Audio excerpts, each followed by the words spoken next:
Hey guys, once again, welcome back. Hello.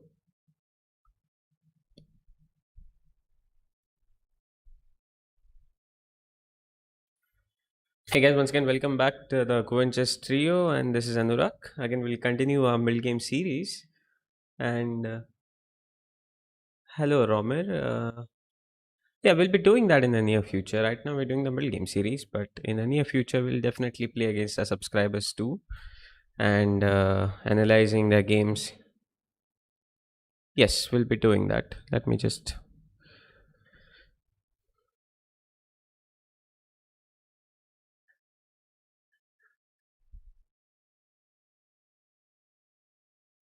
Yeah, I think we're good. Hello, everybody. Once again, thanks a lot for tuning in. And again, we'll continue. Today, we'll be continuing the same thing that we did yesterday. Hopefully, my voice is clear and y'all can hear me clearly. Hello, everybody in the chat. And yeah, so yesterday we were focusing on, sometimes giving material sacrifice and where exactly these things will work out well, where exactly they won't, etc. So we'll be continuing the same thing today. Again, we'll be seeing some things depending on initiative and also if we get time we can also do some other things like maneuvering, etc. So let's start immediately here. Now, as you can see in the position here, bishop into c3 has been played out by white. If you try to again evaluate the position or look at it, hello everybody.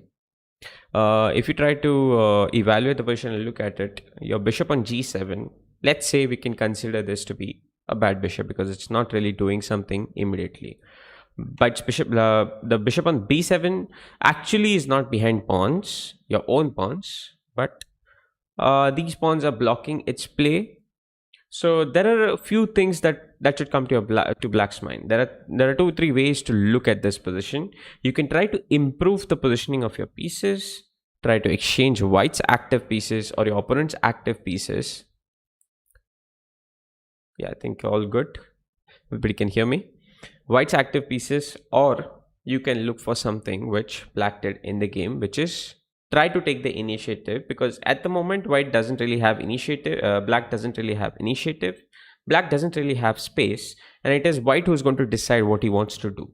Because if black wants to create an opening in the position, for example, like here, if he wants to clearly open up the position, he can try something. Can anybody in the chat, like people who have joined me here, tell me what you would try to do if you wanted to open up and create some room for your pieces, like for black pieces? What is the move that we can think of? And guys who are new here, we are definitely continuing what we did yesterday. So if you were here yesterday, you'll be aware of it. Otherwise, you can definitely check out yesterday's part also later after this stream, of course. And anybody in the chat, what you would try to do to open up the position?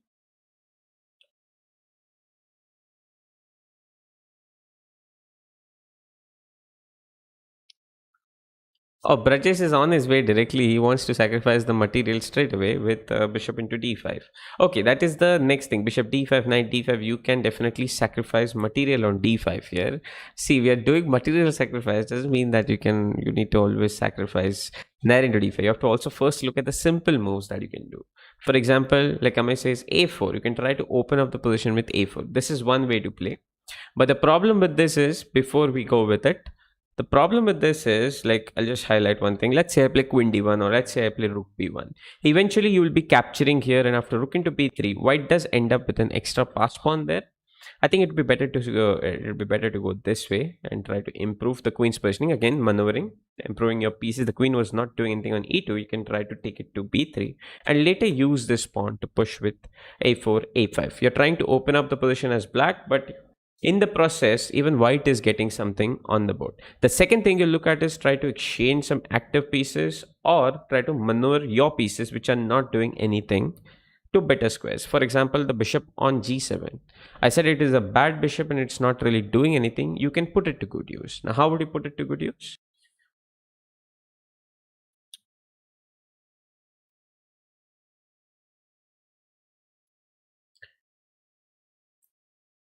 We already looked at a4, we already saw what to do after a4, but the other way you can try to improve your own pieces, and that is also a simple thing to do. First, you should look at the simple things, then you can think of, okay, this is just not enough, and then you can start looking at bishop into d5, knight into d5. These are the next step to it, because yeah, so bishop h6 is one way to try to improve that bishop, the g7 bishop, into the game.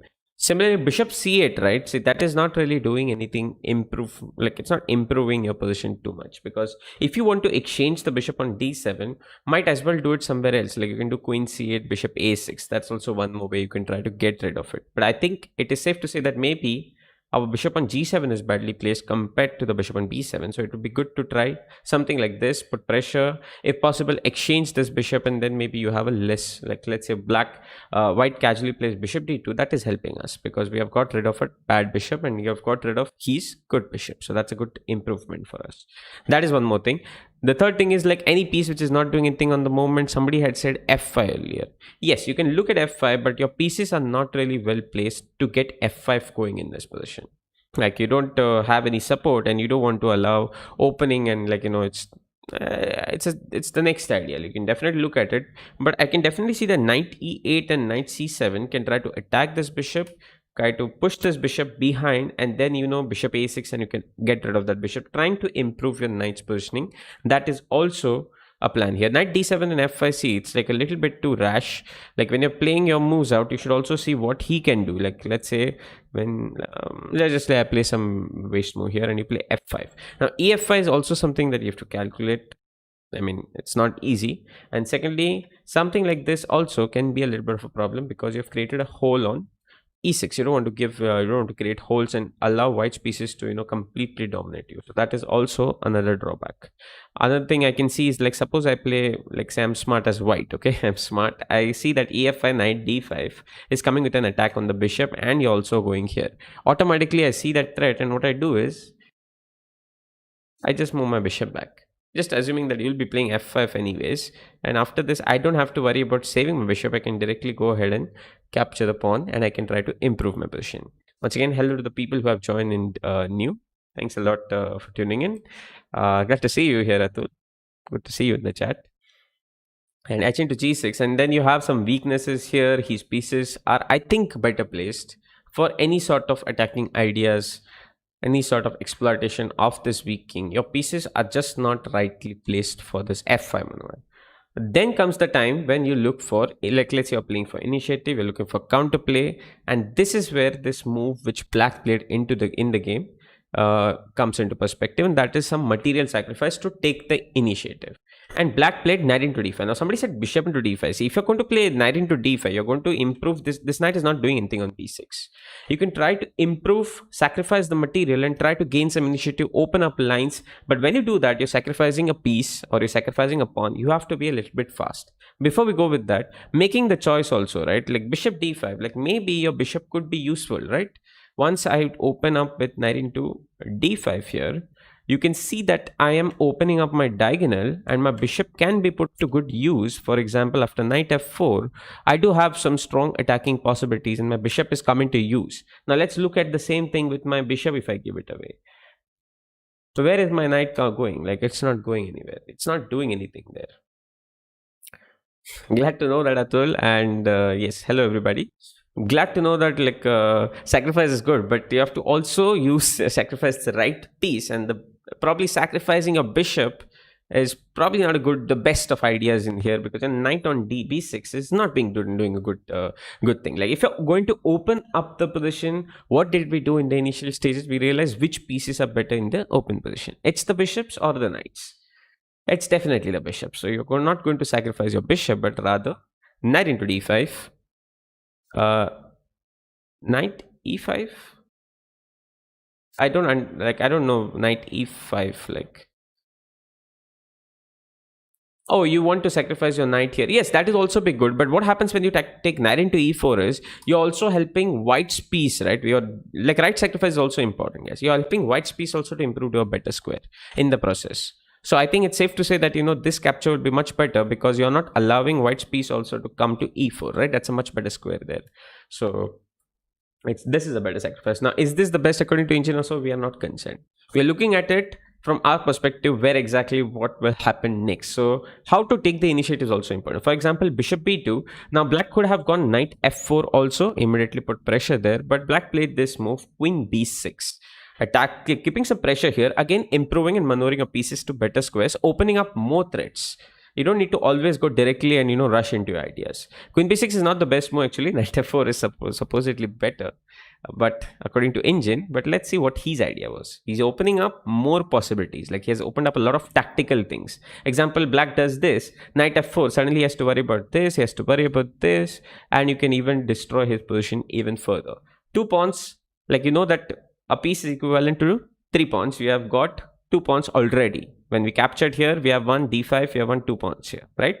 So now let's say after queen b6, rook, let's say he played knight e4, but let's say here, we have already won the material back. 3 pawns for a piece, your pieces are active, and this king is slightly unsafe there. It's a good transition, it's a good exchange here, and you have got good strong central pawns, which you can probably put to use. He has also some weak pawns, which you can probably utilize to your benefit. So queen b6, his idea was to open up more possibilities. White tried to improve his position with knight e4. He should have tried to protect his bishop first. This was a better idea.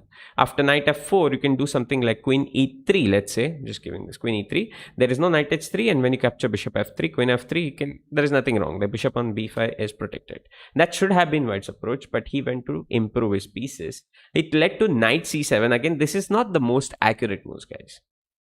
You can definitely play something like knight f4. Definitely, guys, if you all enjoy the stream, then definitely hit the like button. It does bring more people. You can definitely go knight f4, which would have been actually the better move. But he played knight c7. And his idea is like, he's trying to put pressure here. If the bishop moves somewhere, you do win the b3 pawn. And once, like, if you go bishop c4, of course, everybody knows that d5 is going to fork, win the pawn, win the piece back, and you will end up being, in fact, a pawn up with open diagonals to play with. And what happened is, naturally in this position, White should have played a4. That would have been the better response. But what he did is, he thought bishop is more important. Let's keep it. In the process, what happened is this bishop went to a diagonal where it cannot really come back into the game. This would have been a much better diagonal. c4, d3. It stays closer to the action, like closer to where the actual action is going to be. But White went with bishop a4. How do we continue now? Try to progress, gain more space. Try to utilize your initiative to the benefit. Now suddenly after bishop a4, if you start thinking about playing rook d8 and start developing, you give time to White also to get his or regroup his pieces in the right order. Let's say he plays something like knight d2. What I'm trying to do is I'm trying to maneuver my knight to c4. You may not be able to play d5 effectively because e5 is hanging. So it's also important when you're playing for the initiative, when you sacrifice material, it's piece, pawn, rook, queen also will be seeing later. But it's important that you keep going with that initiative. Like, what do you do in this position? Also, choosing the right thing is also important. Like, you should also choose advances or trying to gain initiative in ways where you don't even weaken your position if possible. Like somebody said f5 here. See, f5 and d5 are two ways to gain space, push your pawns, push his pieces behind, get better control of squares. Which one do you think is the better option here in this position? What do you think, guys?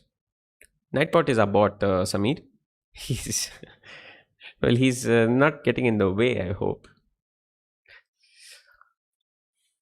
You can do bishop a6. Yes, you can do bishop a6. That's also good. Like, you're trying to gain some space, you're trying to activate, but you should try to activate pieces or try to play moves which will activate your pieces more than they are already. Like the bishop on b7 is actually not badly placed. Going to a6 is not really going to improve our position, but going to improve his position in retrospect. Like, let's say you play queen e3. If you play d5, now c5 is hanging. Like, you have not improved here, and like it's the same thing which this bishop is doing. Both your bishops now are aiming at diagonals which are not really productive. They are open, they are out there, but they are not pointing towards the action point. Like, the action point will be on this diagonal. So the bishop is well placed. So probably, Anurag, you'll have to look at moves which will help you gain more space, but then making a choice between these two moves, it should be easy now for you. We have done so many exercises and examples. Like, if you play f5, you're unnecessarily weakening your king.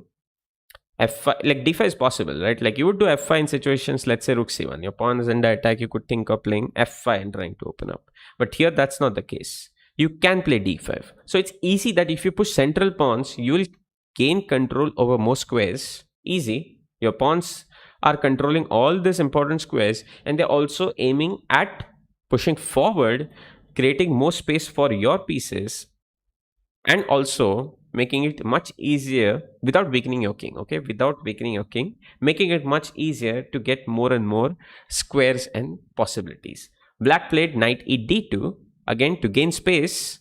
What do we do here? That's great, Samir. Great to have you on Discord. You can definitely, we have some channels there. You can definitely mention your suggestions, etc., in the chat channels. You can connect with us there, share your games. We have a lot of stuff there. Definitely, that's great to have you there. So let's start gaining more space. Basically, we are trying to focus how to exploit this initiative to our benefit. There are many ways. You have got great control. So there are two, three different things you can do. Once you have achieved control over some important squares, it's not always necessary to keep pushing and start gaining space. You can do it slowly. You can put your pieces on better squares. Let's say now e5 is the hotspot, like e5 is falling. Let's say this is a weak point. You don't want to defend it with something like d4, because what happens after d4 is you're giving him squares. Immediately knight c4 pops in, or knight e4 can pop. You don't want to do that. You're like letting go of some important squares. So what you could do in this situation, you can push c4, is it? It's c for c, e5 is hanging. Like I don't think c4 is doing anything other than, in, like, what did I tell you, like, with the bishop on a4, it's badly placed. If you play c4, once he moves his bishop, let's say, or let's say supports his bishop, you capture c, his bishop is back in the game. You helped him activate his bishop. You lost control of the squares you were controlling with the c pawn. What, how is that helping us? Not really, right? You can go c4, but you have to also understand whether c4 is going to be that useful to us. I don't think it is useful to us here, because can we really do something on this diagonal? Are we really benefiting on this file? Are we winning material? Are we opening up a c5 square? Not really. We're not doing anything that is useful to us other than, help him get his bishops activated, his rooks in place. Your queen is coming under the fire now of that rook. You're giving him chances and you're improving his position. So probably c4 not the way. You can definitely think of bishop take. Uh, we can take with the knight. Okay.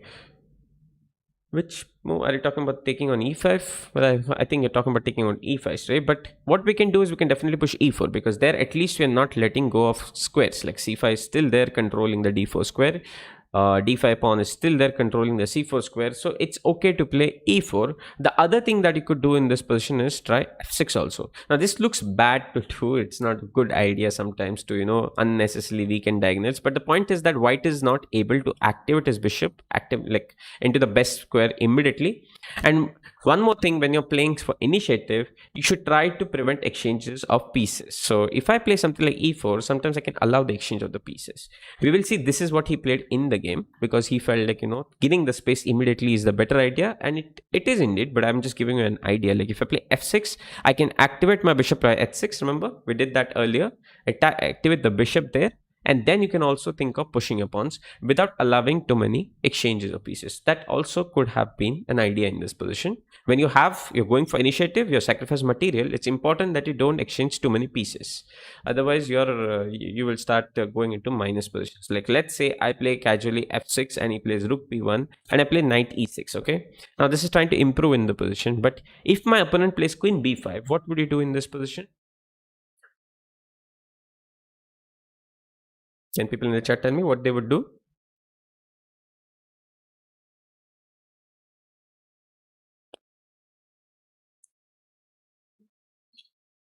We can double up the rooks on the e file also.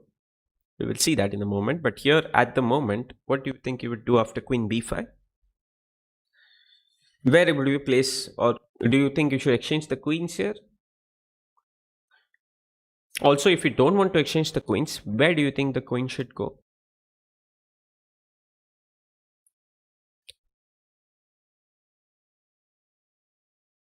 You want to play rook a6. Okay, that's a nice idea there, Red Side. Like you're trying to activate your rook. If you're allowing exchanges, you can try to simultaneously activate your pieces. That's good, but I think that is not the main goal here because you have sacrificed material.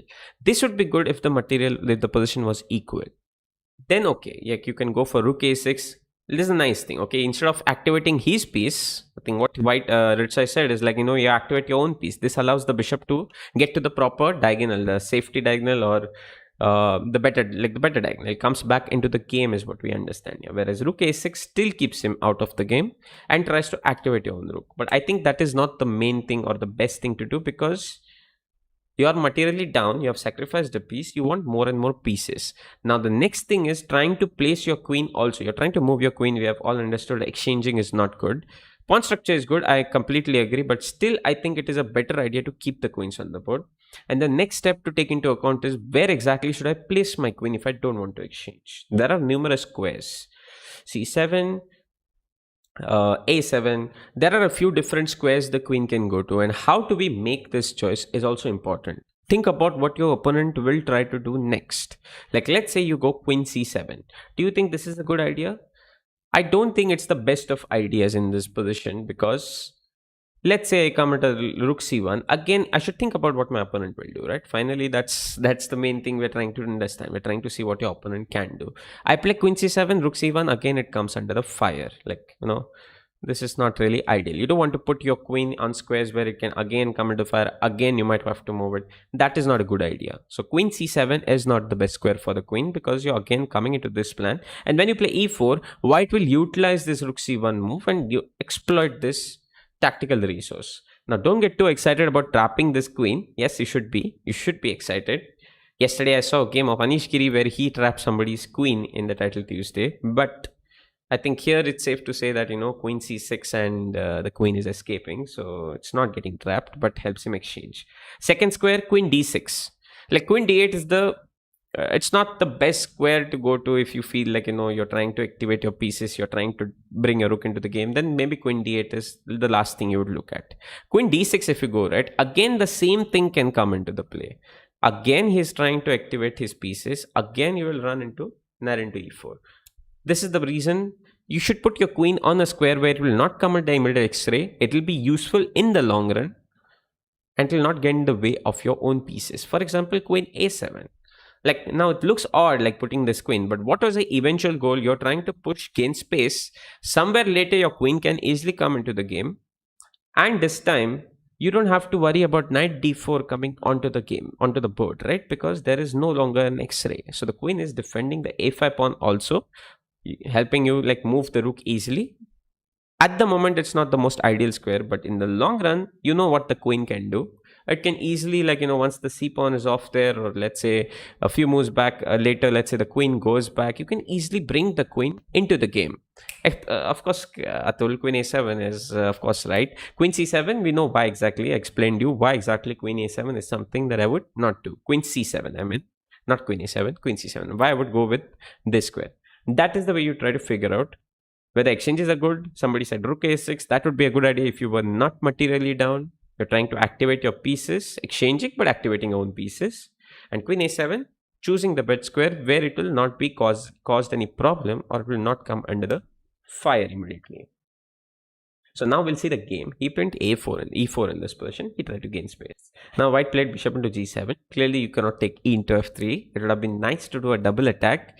And if he takes queen f3, take it, and suddenly you win the piece back and you're a pawn up. Extra pawn on d5 for us. But unfortunately, like the e7 rook is unprotected. So you will end up losing a rook in the process. So clearly nobody wants to do that.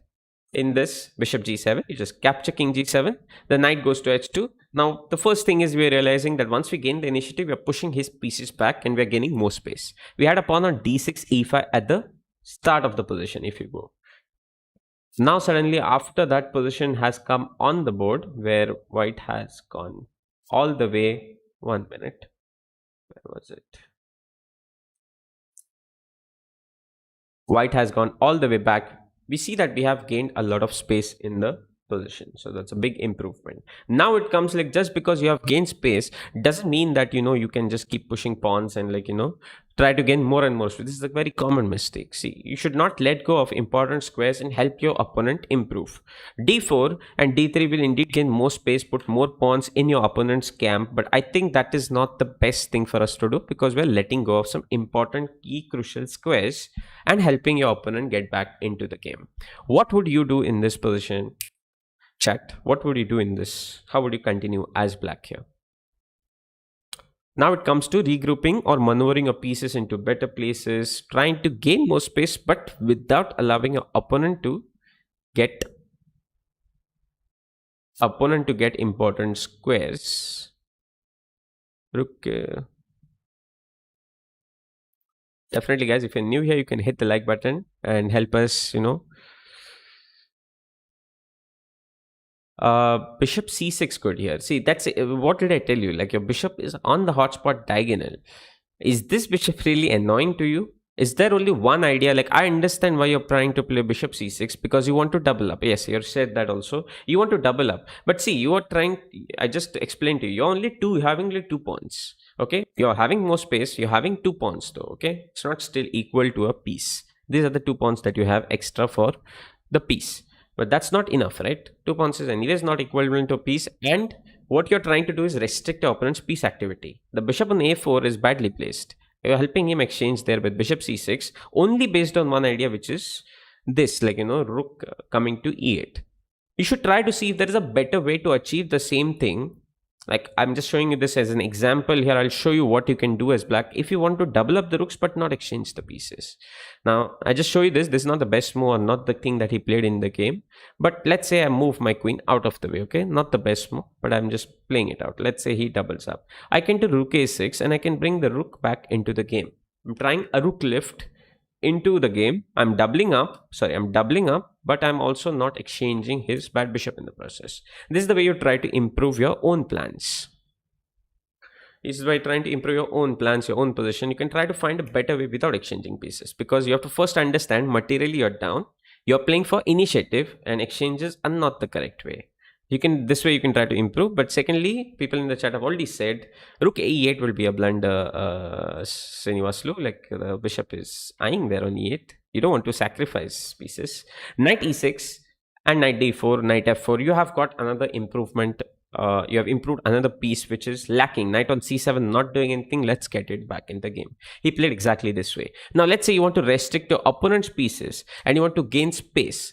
You can definitely think of also playing f5. That will also be another way. But important thing is, after f5, unlike d4, you're not giving away squares. You're not weakening any important squares in the process. So f5 is okay. d4, on the other hand, would have immediately weakened c4. So that is not really okay.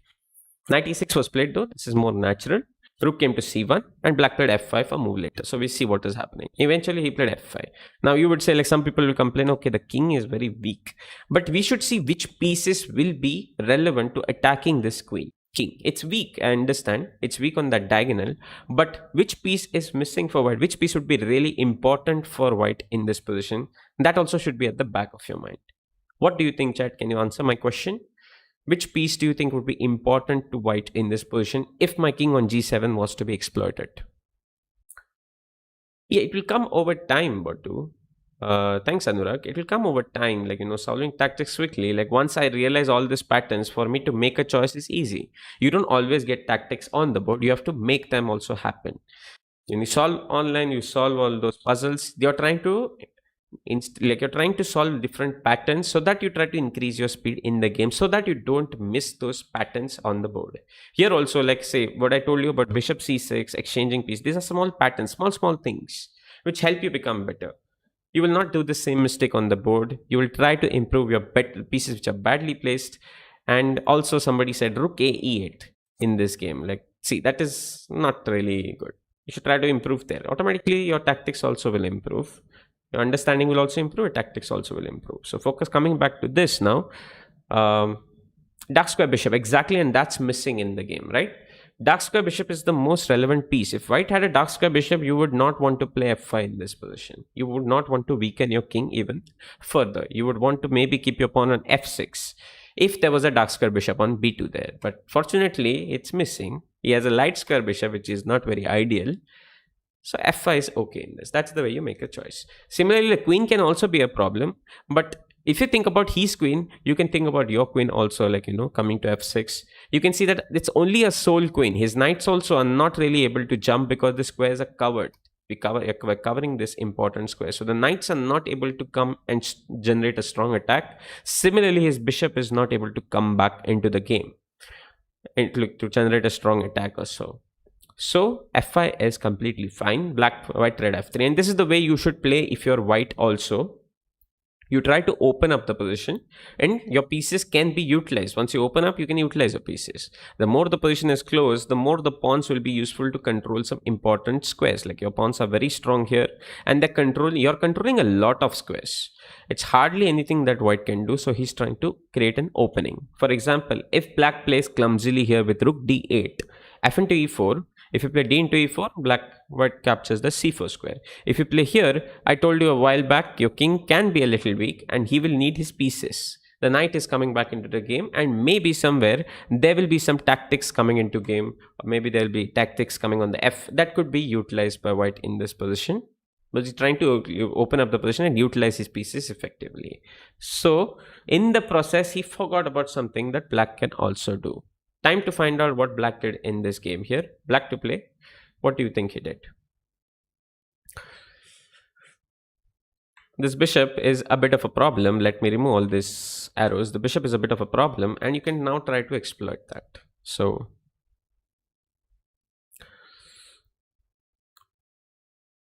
knight d4 is also good. You're right about knight d4. Or you can do something even better, right? Like I'm sure you must have found out something even better.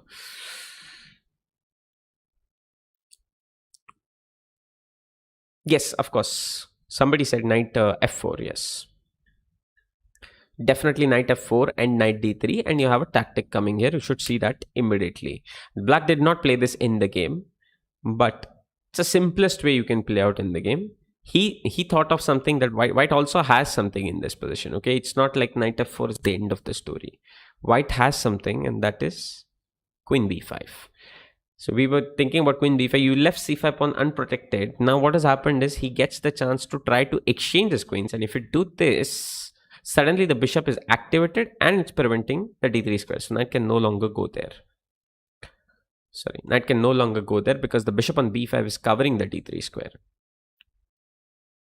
So black didn't do this. It's still winning though, because what black can do is we can just move the queen back like we did earlier. And once again, if he captures queen into c5, rook into c5, we still have our knight d3 coming into the game there, forking this rook and two rooks. And the last thing to be explained here is after rook c1, again, no need to rush and capture this, okay? You can do it, but there is no rush. You can take your own time also because the rooks move, you can capture either one of them. But basically, let's just capture one of them and see that once we push d4, if you have to evaluate it, like to understand the position, look at his knight on h2, not doing anything. Look at his knight on d2, vulnerable to something like e3, d3 all the time. And look at his bishop on a4 there, not coming into the game. Whereas your pieces are perfectly aligned.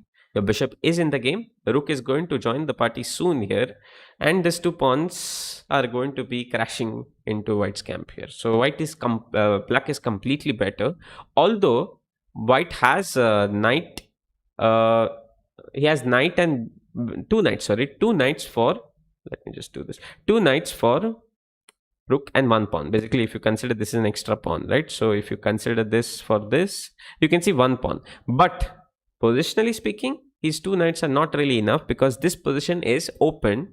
Your pawns are crashing through and knights are not really good in open position. Simple fact to keep in mind. It's the bishops which are better. White would have preferred to have some bishop on f4 here if he could, because he would be able to get some counterplay, but he's missing that, and his knight on h2 is probably not very ideally placed, not coming into the game at all. White tries to close down the position. He's further closing down his knight's chances also, like the knight cannot be even activated here, so that is a big problem for him. This is what we are trying to do. We're trying to understand some positional play, some elements, how to understand the position, what to do in a position, when to materially sacrifice, when not to simply That is what we're trying to understand. Now I'll show you what black did in the game. He played c4 here, giving a check, and white, of course, tried to exchange the queens. It's the best, like he will try to do it, and it was important for black to see this. Okay, knight c5. Now he's planning knight d3, which cannot really be stopped. No piece can really stop that d3 square. Knight cannot really maneuver anywhere. His knight is still badly placed. This knight also is still not doing anything, and his bishop is the main reason that we are exploiting that, because he cannot take here because of knight a4 falling. We try to exploit that also to our benefit. So our pieces are better placed. All we have at the moment is only 2 extra pawns for his knight. Let's say to highlight that, 2 pawns for his knight. But his knight is badly placed. Our pawns are doing much better. Imagine if pawns were doubled here somewhere, or they were backwardly placed on b6. Then it would have not been enough. Then exchanging the queens would not be the best idea. But here, exchanging is okay because the pawns are too advanced. White's knights are badly placed, and that is what we'll play. Like f into e4, knight d3, knight into c1, c into b3, and bishop a6. He tried to improve his bishop because now his bishop is not very useful on this diagonal, right? So he tried to attack this king which is stuck here, and d into e4. And now what has happened is, again, he has 2 pawns and a rook for 2 knights. So as we head into the end game, right, the rook and 2 pawns always end up being stronger, and they will always be better than 2 knights. Always keep this in mind. 2 bishops, though, in an open position like this would have been a bit of a problem for us. Imagine a dark square bishop here, your king would be vulnerable. Knights are not like that. Knights are better in close positions. White would have liked a pawn on f4, d4, close down the position. Then the knights can be okay. They can maneuver, jump around, hold something. Here they cannot. So the game just converted very simply. Rook d8.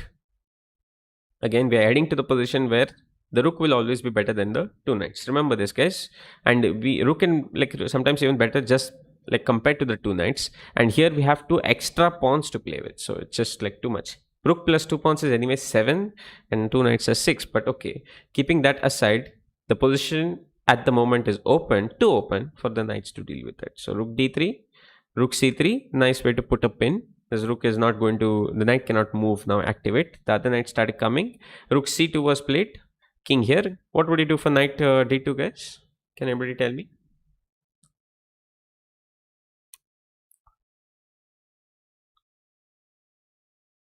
Once again, guys, and who are new here, thanks a lot for tuning in. You can definitely hit the like button. It does bring more people. You can also bring more people if you have somebody, friends and family. It would be really lovely to have more.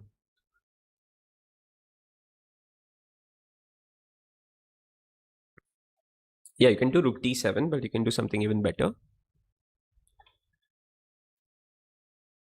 Well, I have been explaining prophylaxis on an everyday basis. One of the important key points, is to look at your opponent's ideas. That is prophylaxis. So I've been explaining it every day. I will also make a separate this on it. We have a lot of days, so I will make a day on prophylaxis also. Prophylaxis, by the way, guys, is looking at your opponent's resources, figuring out what your opponent can do and finding out a cure or avoiding it altogether. E3 is better, but E3 immediately doesn't win the knight. White has something there. That is king d1. And what would you do for king d1?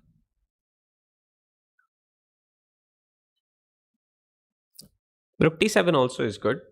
I like rook d7 is a simple way. You're trying to utilize the spin. And once, let's say, the rook captures on a5. No, rook can captures on a5 actually. Okay, rook can capture, rook can move, right? Sorry, I forgot about it. The idea of rook d7 is if the rook stays on this diagonal file, then we can exploit it very easily. Then we can simply go and capture rook into d2 and exploit it.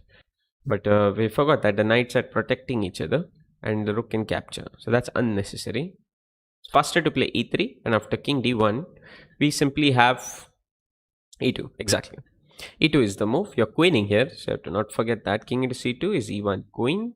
And if the king goes to e1, we can just play rook c1, and then we have e1 queen, which immediately is going to also lead to a mate.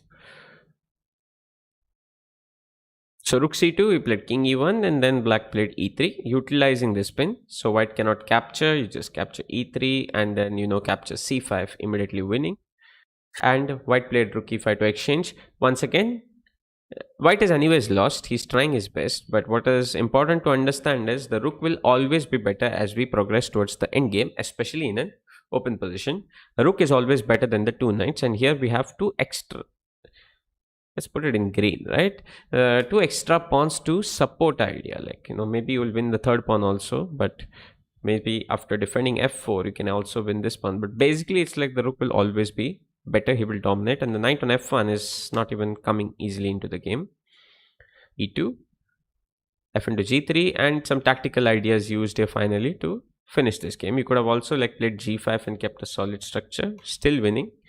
But black played e2, f into g3, g2, and then rook a2, because rook into a3, and we have two extra pawns. The knight again is dominated. This kind of things we'll see more in the endgame series, how to convert this further. But always remember, it's not the two bishops. The bishop will be useful. It's a wrong range piece. The knight is not very good in such positions. It always will be dominated by the rook. For example, I play rook c3.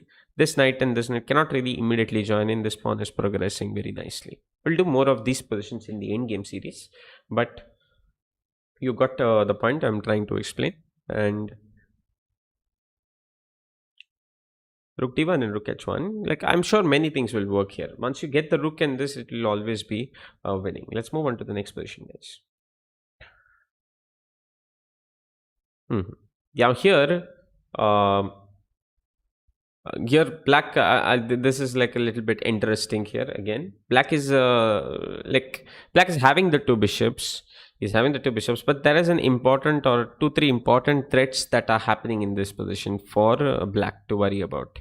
For example, this is not very ideal. Like, this is in a pin, is always vulnerable to something like a3 and b4. That could be irritating. And the queen is not very ideally placed. It should automatically come to you that my queen on a5, although I have two bishops, my queen on a5 is out there in the open and it's not very comfortable.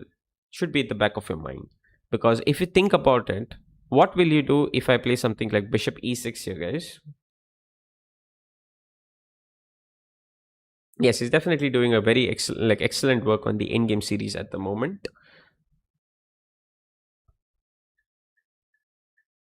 Again, he will also be continuing at 9:30, guys, today. So you can definitely, after this stream, you can definitely visit there also. He's doing an excellent job. So bishop e6, what would you do in this position? Simple tactics. We have seen this pattern for a while. Like, people who are asking like how to improve. We have seen this pattern. We have solved it over and over again. It's repetitive. Repetitive is the best way to improve. Repetitively, if you do the same thing over and over, you'll automatically, like, it will come to you. You will not forget about it. So in this position, yes, knight c6 is immediately trapping the queen. It's like very strong. The knight is doing a good job of covering everything, and the bishop is doing the final supportive role of covering the a6 square. So that is a big problem here. The knights are going to be annoying, and that's why this is not an ideal setup to be inside. Similarly, in the game, he played and covered this c6 square. So what move should come to your mind? It's definitely something like bishop b7. You cover that c6 square, but again white has a problem here in this position, and it's again to do with the queen's positioning on a5 and these two annoying knights with the support of this bishop. White played knight c4. Okay, now let's put it as black side. What would you do as black in this position? Are you able to run away with the queen? What would you do as black in this position? Think about it and let me know what you would do here. Your queen is vulnerable, like I told you already, and yes, the two knights along with the rook and the bishop are, yeah, they're creating problems for this queen. It's not like black did not see this. Okay, black saw this, but he had something planned and prepared for this, and this is what also sometimes in your own games you can utilize. I've also done this quite a lot in my games. Again,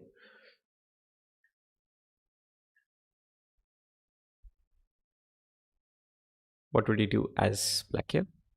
First thing you would see is whether you can escape with the queen. So if you can escape with the queen, I will be glad to hear your variation.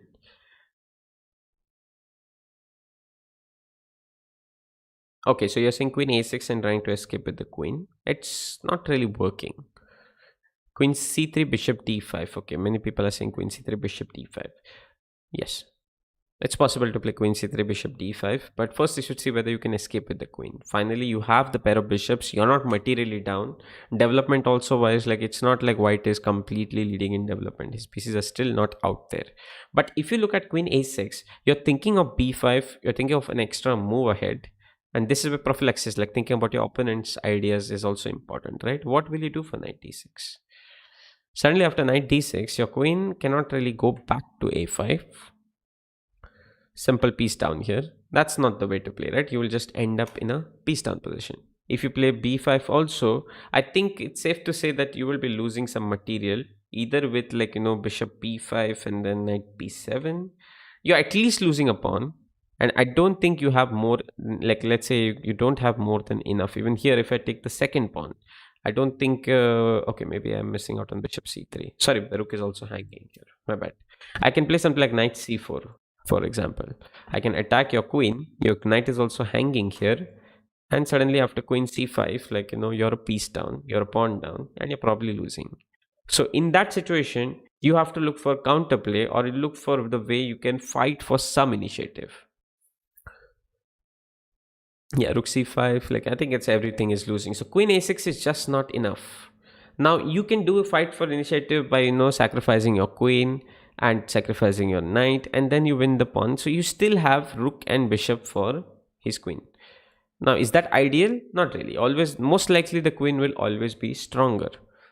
And white's knight is also well placed here. So there is nothing that you're doing beneficial for yourself. So you should think of, maybe I have to give my queen away. Maybe I can give it in a much better way. Maybe. And that is where this move, some people said queen into c3. I know my queen is trapped. I know I cannot do anything about it. I know also that, bishop, two bishops can be very strong, useful. I also know that rook and bishop together, or let's say this rook and bishop together, this is what we have for the queen at the moment. Okay, sorry, this is always inferior, so let's keep that in mind. Mostly it is always inferior, the queen is always stronger. But then the position is like, there are a lot of pieces on the board. It's not only like the rook and bishop alone. So we have a knight which is well placed on c5, a bishop well placed on d5, our rook's going to join the attack soon, come place very well. His rook not in the attack. And the last thing is like his king is also weak and his pawn structure is also not ideal.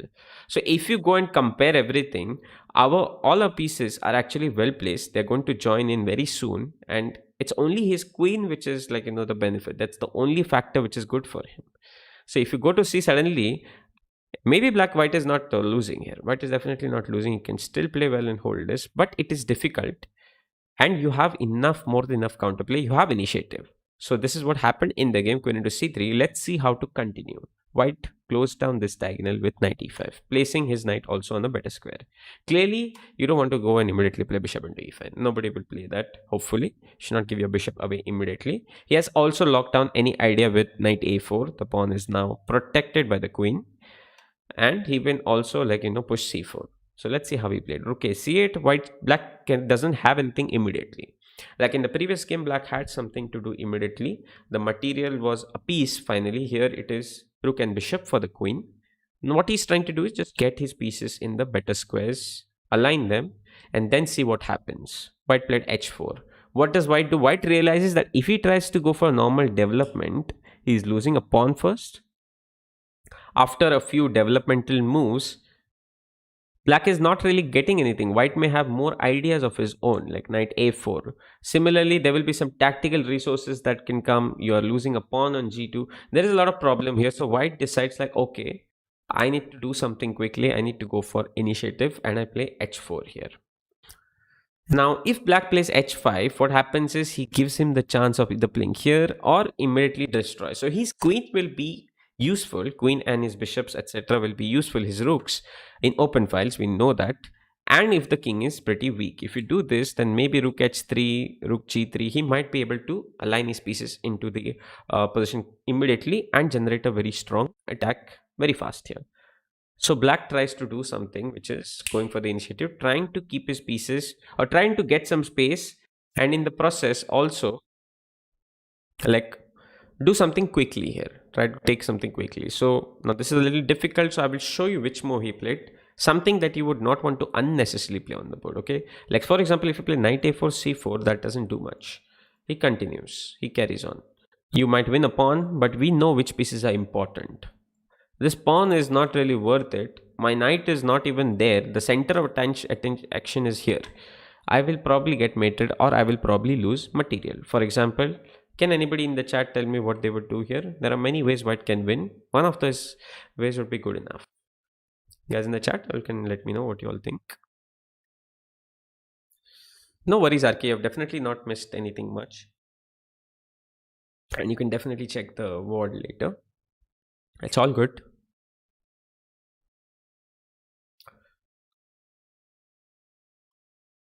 A simple tactic. What would you do here as white? Let me flip the board. But okay, that's okay. I'll flip the board for you so that it'll be easier for you all to get it. White to play. What is the way to go about it? H into g6 is winning. What else? What is the continuation? That is also, like, if you can mention the entire variation, I'm sure most of you all know it. Yes, at g6, like Neve mentioned, you definitely try to mention it, Siddhant, and that will also help you improve your chess. Yes, h6 and f at g6 both are really good here. Bishop c4, h6 and queen e6, very good. I've seen a lot of people. Now the one thing that you should keep in mind is prophylaxis, looking at your opponent's resources. You play bishop into, somebody played bishop into c4 here. See, the problem with this is it's still winning, but it is not the best way to do it. When I play g6, you should not forget that, okay, I can give a small check and now I don't have to worry about queen e6, right?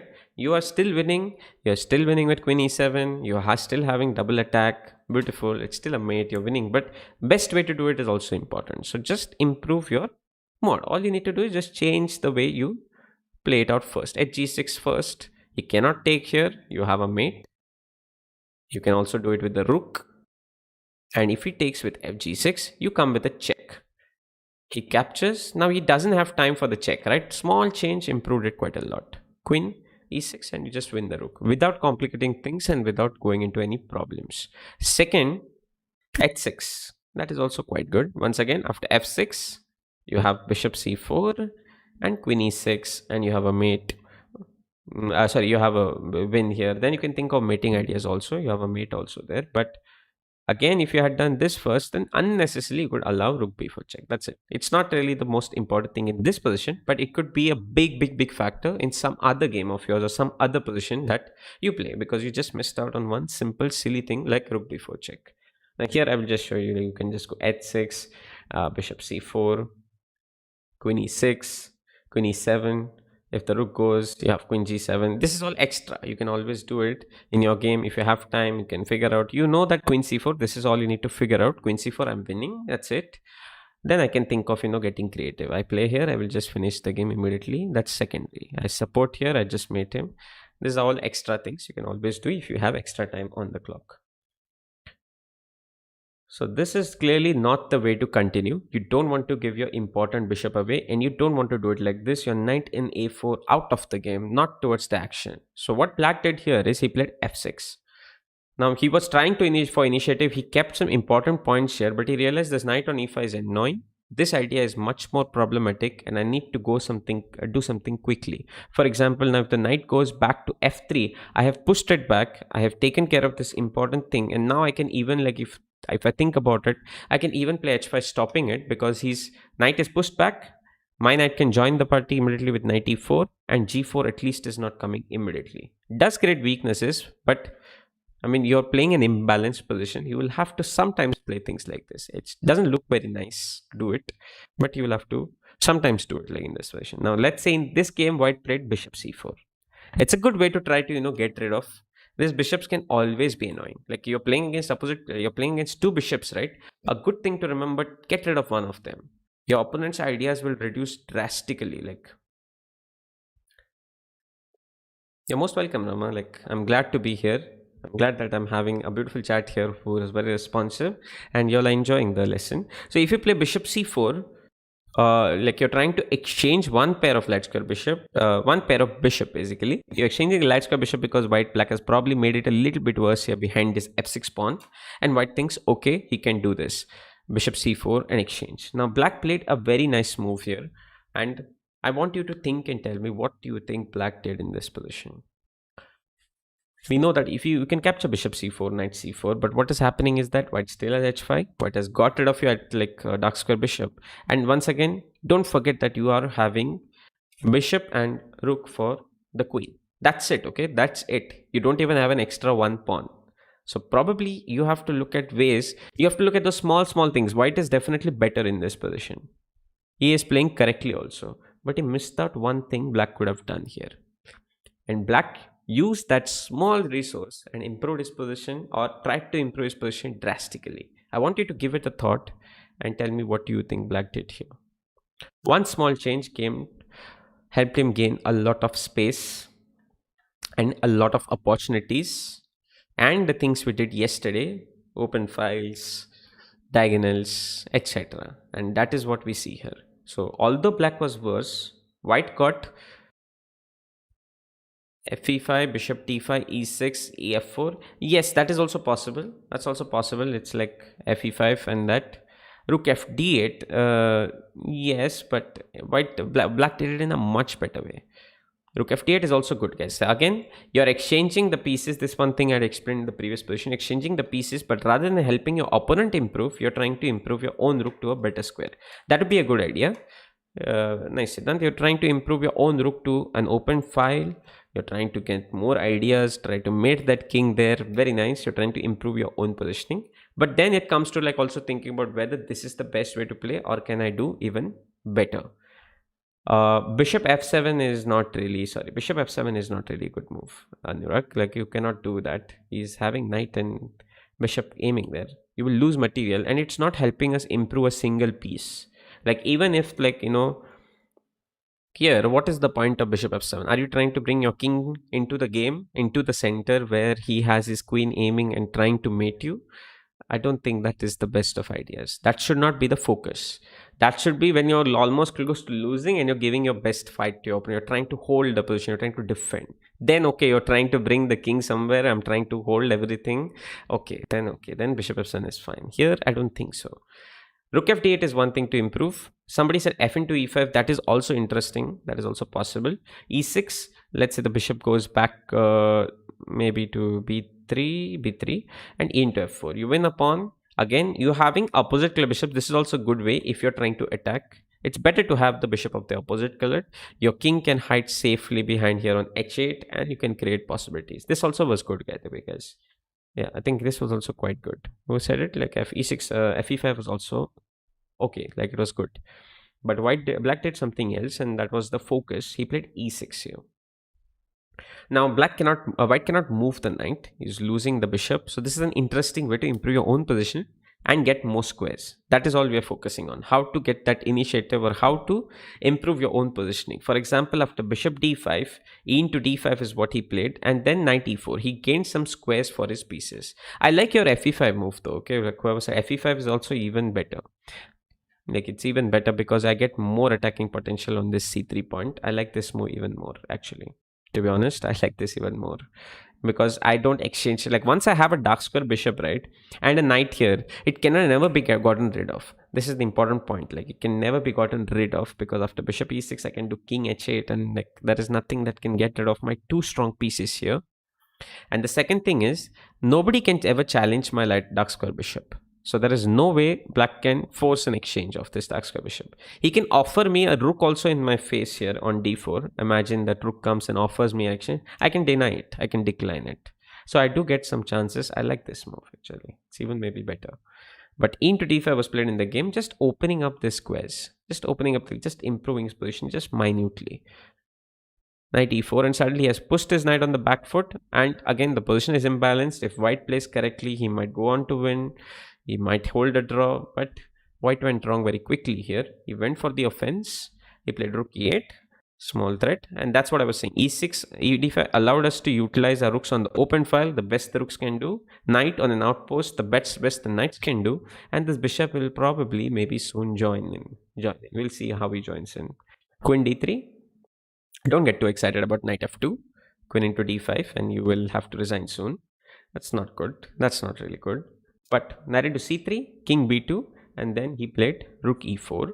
Again, the mating ideas I was talking about, These are also coming in soon. H6, H6. Again, rook b4 doesn't really to immediately lead to mate because the king can escape to a1. And okay, after this, can you tell me what moves you would think of as white here? A small like exercise for you. Like as white, what moves you should be thinking of here in this position? You can definitely think of capturing this pawn, guys, but okay, that is one thing.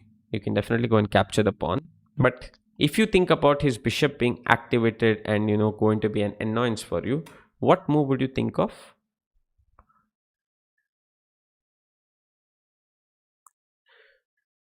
Yes, it like Tal. There are many players like this is not Tal's game. There are many players who played for initiative in the olden classics now. Also, we see that happen very often. We are just trying to understand the ideas and try to improve our own. Doesn't we're not trying to copy them. We're trying to just improve our own play. You would think of f5 as an idea. It's lost, but it is an idea which you should think of to cut off this bishop. Okay, it's lost because black is having rook a4 and probably not ending up very good. But f5 is an idea that you should think of. Otherwise, black will maybe play f5 and activate his bishop. This is prophylaxis. Now, it's bad prophylaxis in this position because you will get mated, but that idea should be at the back of your mind. Anyways, let's go back. In the game, he played hg6, he played a3 to defend it, and black activated with f5. So that's what I was telling you. f5 could be a prophylactic resource to stop this bishop from activating on that diagonal. White played knight e5. This is an offering of the knight immediately in the face, which is a good thing, okay? This bishop will be more of a problem than this knight. Like, the bishop will be too strong. Black went and captured rook f4. Of course, you don't want to do this because after this, your king is weak. You don't have that. You're missing the bishop. It would be like I would be okay to even play rook into e5. I'm just giving my exchange here, but this is the better move compared to bishop into e5. Like now, if you see this material wise, if you think of it, okay, this is just not enough and not something I would unnecessarily do. Okay, but at least it is better than giving away my strong bishop. I think my bishop is going to be much more useful for both defense as well as attack on that king. So I make the choice of playing rook into e5. Now rook into f4 was played in the game. This was supposedly also the best move according to the engine.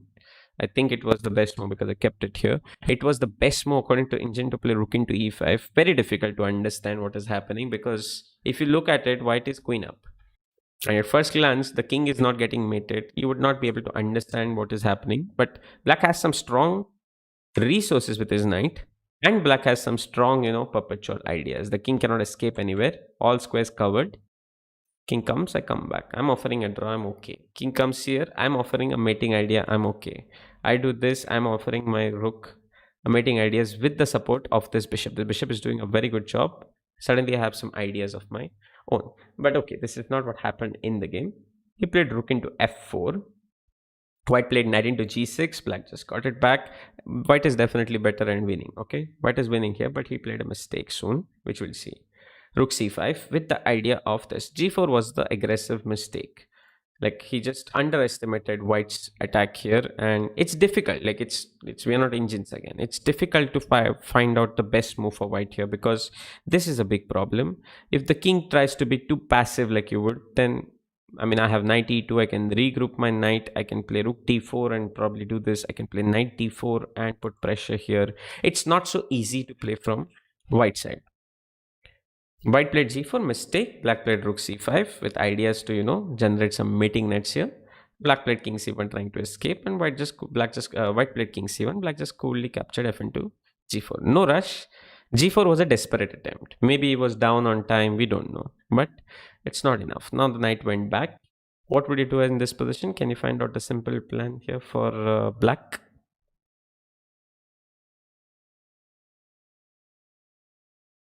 This is just the finishing touch of it. Black to play and win. What would you do in this?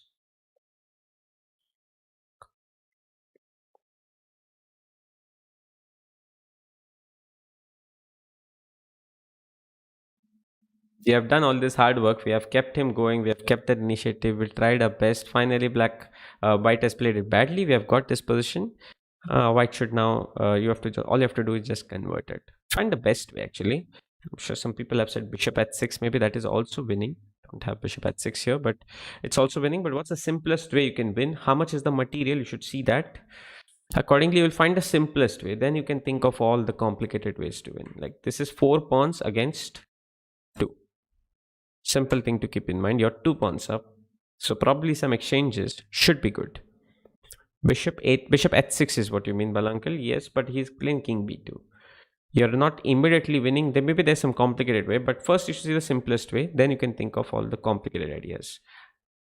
Knight e2 is the simplest way. Rook b5 is all complicated ideas. It may be the best move. Rook b5. It has a very strong threat of playing bishop h6, as well as rook b1, as well as knight a2, as well as knight here. It's just many ideas for white to deal with.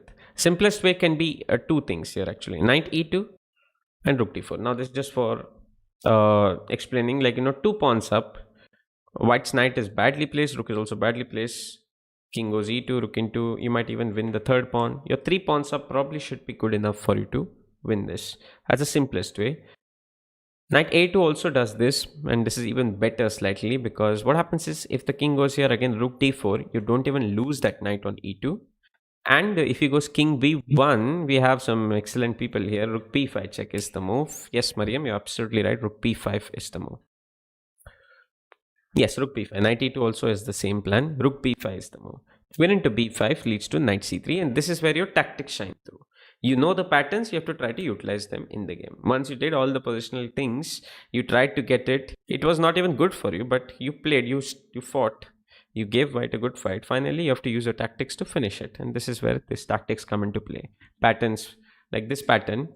Why exactly? Because you have this pattern called the windmill, and the windmill is going to crash everything here. Like, you can do rook b3 and just win the queen. Sometimes you can even do rook c2 and just keep shuttling. I think this is not really good here because the king might escape.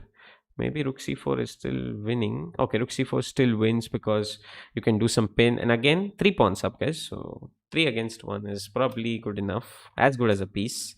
So should be winning.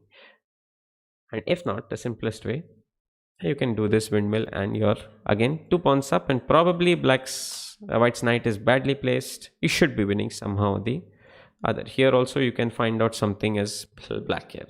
Your tactics should shine through. Can anybody tell me what they would do as black in this position?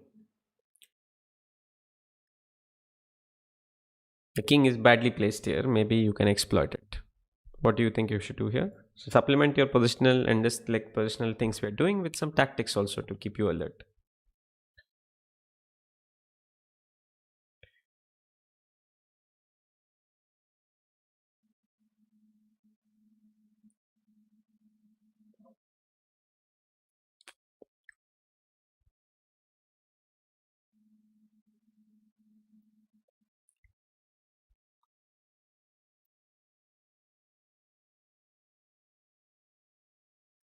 We're already having some responses here. I think there are 2-3 ways you can finish this, but yes, b5 is good. That is prophylaxis. Like, and again, somebody had asked for prophylaxis.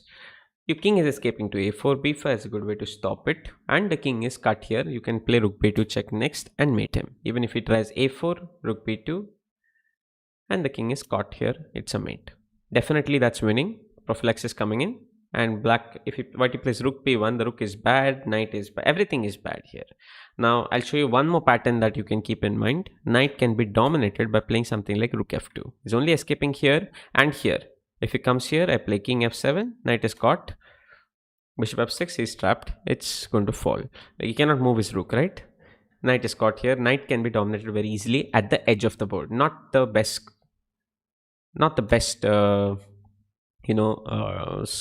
file, or let's say file, right? File to be on for the knight. Knight is badly placed always at the edge of the board. So this can also be a simple thing. Maybe you can get creative with your mating ideas, or else some people said direct mate. Yes, that is even better. Rook b4 to check, king a4. Once again, prophylaxis coming into play. If you directly go with b5, the king is running away. So you cut him off there with bishop c3, and next move is a mate by force. Not even a single check exists. Nothing exists in this position, and white is black is simply winning here. In this same position, I would have shown you another nice example. Like, when you do this also, you should also be alert of white's tactics. If imagine, I could have set it up here, but don't have it here. Next time I'll show you this kind of resources that you should not miss. The king is not having a square. It's basically stalemated. Imagine you did not have this knight and rook. You could have even tried to sacrifice your rook and try to use some stalemate patterns and ideas in this position. But okay, that will do some other time. Right now we got the idea. This is what happened in the game. He played knight e2 check in the game, and he played bishop h6 check, which is even better because if the king goes here, you just have knight c3 and you just win the queen. But basically we were more concerned about king going here actually. Then you can play rook d4 and win the queen. Maybe some other ideas also are winning here in this position. Moving on. Okay, so here now we are like in a position where black is, as you can see, black played knight g7. So let me just flip it. Yes, black played knight g7 in this game. Okay, what is the material at the moment? White has sacrificed a pawn. That is the first thing you should calculate. I told you that, but that should be your you should be focusing on that. You should remember what you have done in the game. This pawn is extra. Okay, black is a pawn up, but in the process of sacrificing the pawn, you have got a beautiful center here. Pawns are just dominating into his camp here. Fortunately for black, there is one good thing that he has. His rook is outside there. It's at least outside in the open. If his rook was on 8, he would have been dead. The position is just not activating. For example, think about this rook here on f8. It's probably not going to come into the game at all. Hardly. Because if he tries to come, he has to first move the knight, then figure out where he has to go, move the queen out of the way. It'll take a lot of time. So your focus is that his pieces are badly placed. Now black plays this move knight g7. So he's thinking of doing something, right? He's trying to improve his own position. What will he do as white here in this game? Yes, mad rook. Okay, good. You're more acquainted with the names. Very nice. Player's name. Okay, I will try to do it next time. Like next, I will try to maybe put a small thing on top there so that I can show you players' names. It was not fitting in very well. It was looking a little distorted with the players' names when I put it in here. That's why I didn't put it.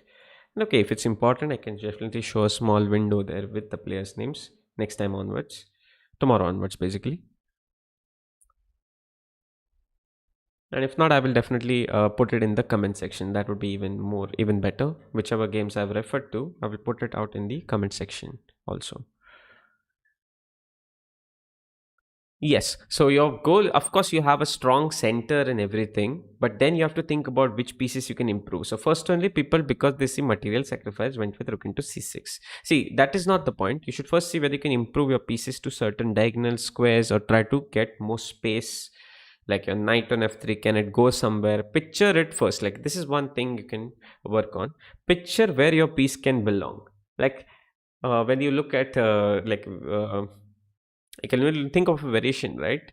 You're trying to go step by step and try to picture where it also, that you can also do. If you're not able to see clearly, picture where that knight can go.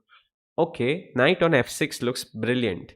Knight on f6 is excellent. Knight on e7 is brilliant. Then try to backtrack from where exactly it will go. Can it reach f6 ever? No. It cannot go here. It cannot go here. Everything is covered. It cannot go here. That is covered. It cannot go here. That is also covered. Here also that is covered. Here also that is covered. So every square to reach f6 is covered. So that idea is out of question. Then you should similarly think of other things like other squares, and then you can automatically, right, very easy to figure out what to do. For example, now let's say I think, okay, knight on c7 looks excellent. Very easy to backtrack that I have a b5 square, and that's possible. Remotely that knight can go there and reach c7. You can try to formulate it. It cannot go via d4 because d4 is hanging, but then you can think of other ways, like for example, long maneuvering coming here, but the knight does reach c7 finally. So if that's a possibility, do you have that much time? Do I have time for knight d2? Clearly not. Black is also trying something. He's trying to activate rooks and you just gave him a chance. He will try g5, open up, suddenly his rook is back in the game. You're a pawn down finally, and your maneuvering is not good enough.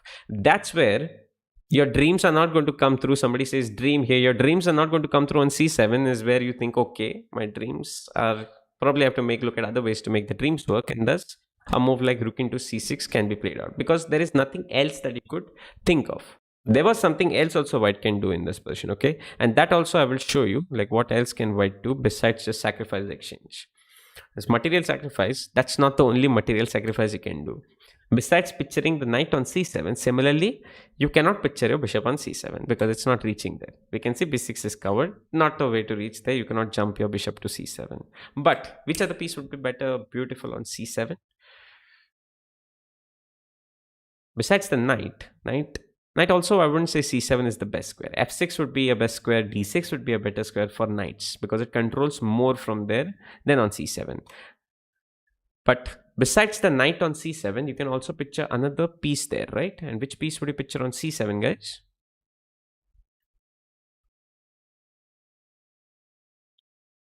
Is it the pawn? Like, I mean, of course, pawn, but can it reach c7? I think that's the next step. Can a pawn reach c7? Clearly cannot move diagonally, so which piece can we reach on c7?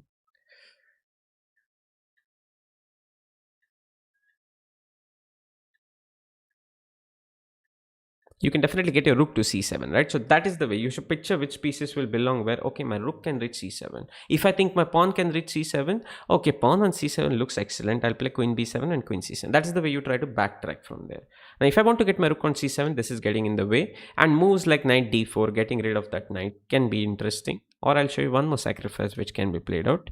I can try a4 and a5, sacrificing one pawn. Let's say black does something like h6. Okay, he's thinking of g5. Let's say a5. Either I spoil your structure or you allow me inside. So I just got my rook to c7, queen a7. I'm crashing through. Just like black somehow has got his rook on d5, you can also get your rook on c7. And now the knight is not really blocking your rook. Your queen has entered. It has crashed through. It is going to collapse. Although you're 2 pawns down. These are two extra pawns for black. They don't matter because he's just not able to hold on to it very easily. He just stuck there. He plays here. Rook c8. You win the queen. So you can definitely think of ways how to get it there. a4, a5 also would be another way. Now let's focus on what he did in the game. He didn't think a4, a5 was fast enough. So he went with rook into c6. Rook a5 was played by black because he thought this is important, but black should have possibly played this way and push c5. It was important to keep this rook on d5 so that, in the long run he defends the square, and like we saw yesterday, the queen will try to do what it does best. Black's queen I'm talking about. Find a way to somehow come inside somehow, like, g5. Like, I'll just show you an example. Rook into b6. White is on his merry way. He thinks everything is under control. Suddenly I play g5 and get my queen out here, and suddenly I'm trying to mate you. That is the way, like, just not the best way here and not the best implementation. It's not the best moves which I played for black, but that is the way the queen can try to do what it does best. Enter from somewhere and suddenly it's trying to mate you. You didn't even realize it. So in the game he played rook a5 to defend that. Black played queen into a5. Okay, shit, I should have stopped here by mistake. I scrolled and I showed you the move. But okay, queen into a5 was played out by white here, which immediately gives him a very strong edge, and that's because of black's bad placement of pieces. Queen into a5, he sacrifices rather than keeping the exchange. Queen into a5, b into a5, and complete utter domination. Black's pieces are just stuck there. f8, g7, and d8. And I told you a while back, some of black's important ideas were to play g5 and try to activate it on the king side, or bring the rook to the other side. Now both the ideas are going to have a problem, because if he moves the queen, again, probably, right, probably black should have understood that he's dominated everywhere. This is again a game between Bronstein and Simazin in 1961. Still an old game, and that time they were not really aware of all these patterns and ideas. Nowadays people will automatically play queen b8, sacrifice the pawn and look to enter that queen and try to do what the queen does best. Try to go for counterplay. That is the way you would see it. But what black underestimated is, once this rook enters and covers everything, this queen can never improve, the rook can never improve, and the knight also probably can never improve in this position. It just dominated. You just have an ultra strong pawn structure. You're holding anything to do with g5 at bay here. You're not allowing that. This knight doesn't really have a way to improve at all. Like, if you think of it, it's not coming to that other side, and it's not coming somewhere here also. It's not doing anything. Cannot be used to benefit at all. The knight is dead. It's not coming in. It's only defending something about the king, but not being productive. His pawns are getting in the way. He would have preferred if he did not have a e6 pawn so that he could jump his knight there and get it back. But unfortunately, that is not the case. So black's best try would have been queen b8 and queen b3. We'll do this active defense and counterplay some other time, but that is not what happened. We are looking at queen sacrifices. Black played h6, very passive. White took control. No allowing queen b8 anymore. The queen is not coming back. Knight e8, rook into. Again, no future for this knight. Absolutely nothing. Knight is dead here on e8. Knight is blocking his own rook. King is also dead there. Queen is also not doing anything.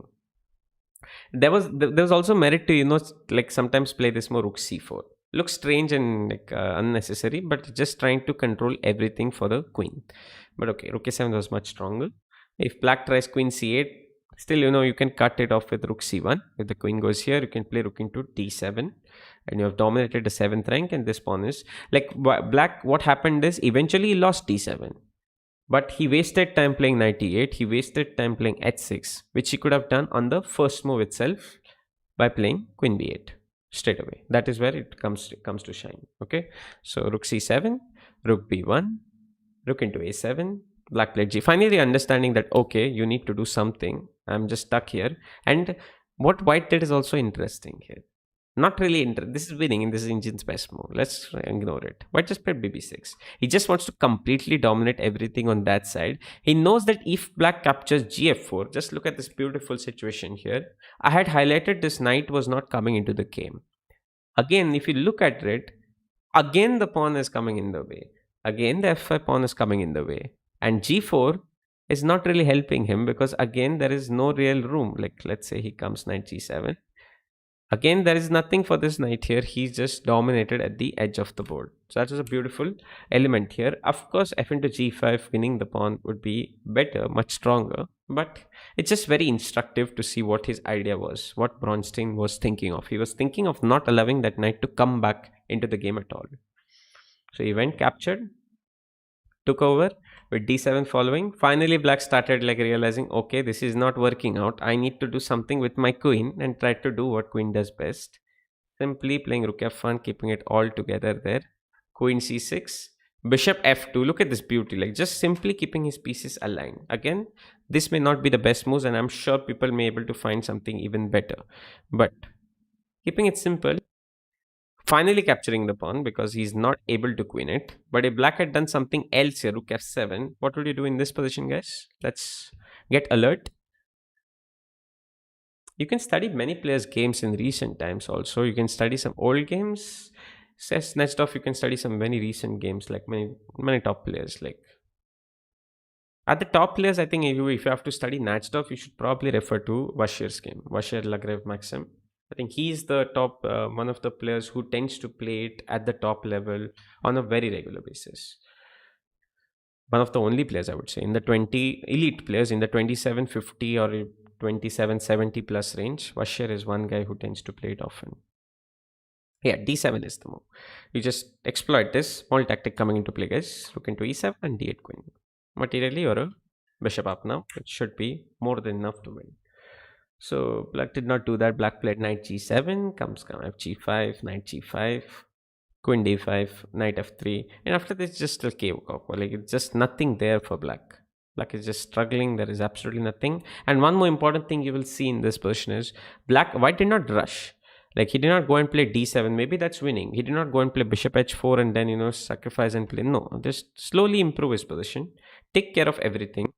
Improve his pieces to better squares. This was prophylaxis. Knight f5 is anyways coming to attack. I move my rook. Rook b1. I'm planning this kind of ideas. h3. Queen can mate me. King has a safe haven in case. Okay, not that it's not that I'm going to play rook b7 next move maybe, but like he played here. Like he cannot go here because queen does what it does best. Queen does what it does best with queen f1 and queen into g2. So white played rook bc1, rook c6. This is not the most important part. We have already been past that. Capturing all the material. Absolutely no counterplay left. And after this, soon I think in 2 moves, black resigned. Because he has nothing left. He has nothing hardly left. And one important thing that white also played nicely is he did not allow any sort of counterplay. He did not really push d7 and like immediately lose that d7 pawn. That would get your opponent back into the game. That is also an interesting thing to keep in mind. Let's move on to the next game.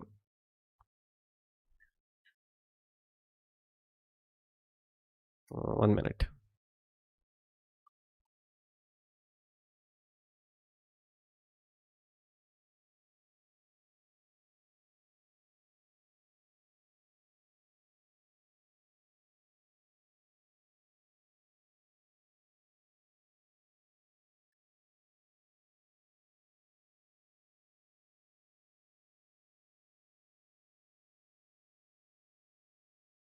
Yeah.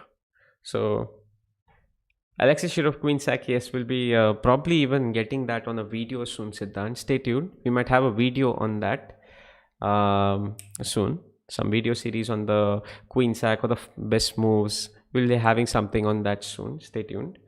If you don't show it here, it'll definitely be up in the video. And yes, MVL means snatched off. Yes, I mean, you can say that kind of like it does play snatched off very actively, Keshav. So d4, knight f6. You can see it on the board, yeah. Okay, this is the again 1983 Vladimir Tokmakov against Yuri Razuev. Razuev is an excellent player. I think he has written this book, Sicilian Attacks, if I'm not mistaken. I also have that book. I think it's Yuri Razuev, an excellent book on Sicilian. Whoever want to get an idea on Sicilian. Again, it's very complicated, a lot of variations, but it's good. It's a good idea to get yourself acquainted with different tactics, patterns, etc. in Sicilian. I think it is again, I would have shown you guys, like next time I'll show you the names also tomorrow. So bishop b7, bishop g2, bishop e7, e4. And this line nowadays people don't play it that much. People play b3 and play it slowly. Queen c2 is played. D5 is also an option here without knight d2 on the board, but e4 played out on the board here. Knight into e4, sacrificing a pawn. Knight e5. You already know that it's going to get hot and it's going to get interesting now, because pawn sack already done. Pawn sack for initiative. If you play initiative and like, okay, I will castle, that's not going to work. This is like simple thing to keep in mind. Shakrir also plays dynamic. Yes, everybody, many players play dynamic. Even I have played dynamic, and we're trying to understand and learn from these players.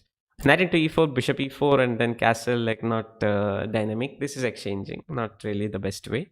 Dynamic is playing d5, playing knight e5. That is dynamic. You're trying to like exploit that. You gave a pawn, you cannot just start playing solely now. So knight e5, bishop b4. Black is also interestingly trying to exchange as much material as he can and equalize and neutralize that attack that you're generating and keep that extra pawn that he has won on e4.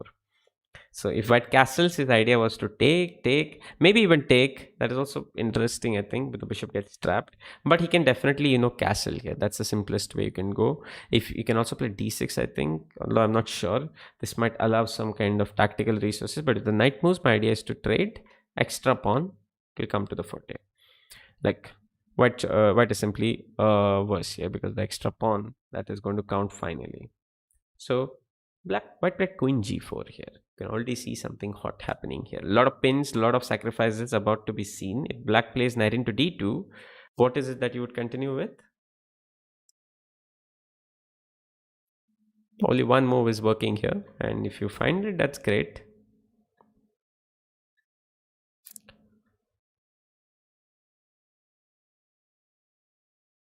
I can show you that this is like still like in the opening phases. So you can just capture bishop b7, because absolutely no discovered check which can be useful. Knight into c4, you can just move the king somewhere, let's say f1. Again, triple attack here, and the rook on a8 is trapped, and you're not materially down. Okay, that is also important. You're only 2 pawns down. This to central pawns, but you're going to win more than that. You're going to win a rook, you're going to win a piece, or you're going to just mate him. One of them is going to happen here, bound to happen here in this position. So clearly he cannot do that. He castled. And see, this is the point, like bishop. Now here you have to make an important decision. When you capture bishop into e4, right? When you capture bishop into e4, f5 is obviously, like, Black is not simply sacrificing a piece. He's playing that because he can play something like f5. And now if you just casually capture on f5, bishop ef5, you will be the one ending up losing the rook and probably the game. And if you just move your queen, He will just capture on e4 and you're a pawn down. You have given away your light square bishop. You have got nothing in return for what you did. You exchanged, you did everything, and you're losing now. You're a pawn down. So here, white did something very interesting. He's a piece up at the moment. Very important to count. 4 against 3. So you're a piece up at the moment. Based on that, white's next move started coming in. Okay, we see the second example of a queen sacrifice. Bishop into b7 played out. When exactly material sacrifice is important and how to continue, basically that is more important.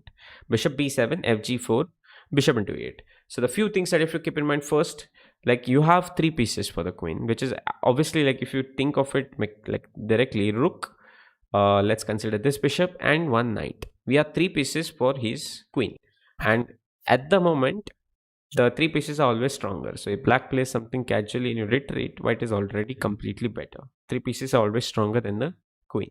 It could be even 3 minor pieces. Sometimes even the 3 minor pieces are stronger than the queen. But here what is happening is c6 is trapping that bishop. That's the biggest problem in this position for us. The bishop is not going to come out easily. So in this sort of situation, you have to look for initiative. You have to look to find ways which can create some counterplay and have to utilize your ideas accordingly. So white castle, if he plays here again, he will attack with bb7 and the knight is not able to, you're not immediately getting the bishop trapped.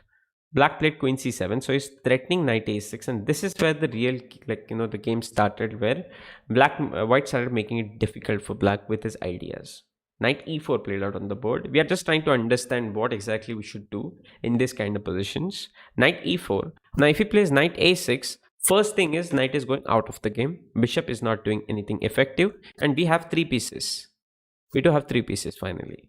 Let's say white sacrifices the bishop back and just wins this pawn.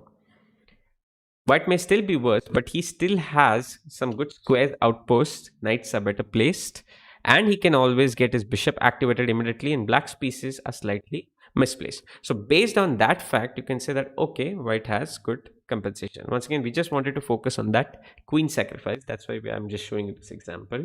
White has decent compensation, but black went slightly wrong here.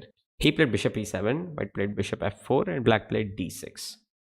Okay, now knight into g4. Black is delaying capturing, because what he thought is, he thought that, okay, knight on a6 is probably not in the game, probably not really the best thing. I'll try to focus and find a way to get it into the center. So he wants to keep that knight in the center while taking that bishop away. And this is where white started to create imbalance. Can anybody tell me in the chat what white did next here in this position? You have to create some holes, some openings, something. If you go and capture bishop into c6, you're not creating any holes, you're not creating any openings. Black's structure is perfect. Black's pieces, finally you know that you have rook and knight for his queen. Probably not really enough. Never enough, not really going to be enough. Knight, rook and at least bishop is okay. Rook and knight is the worst combination. Knight is not a long range piece. This position is open.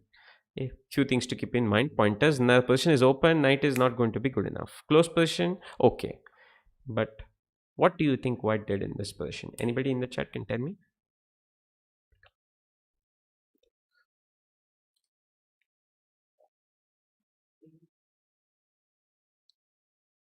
Just focus on those simple things, creating holes, openings, etc. You'll find your move pretty easily here.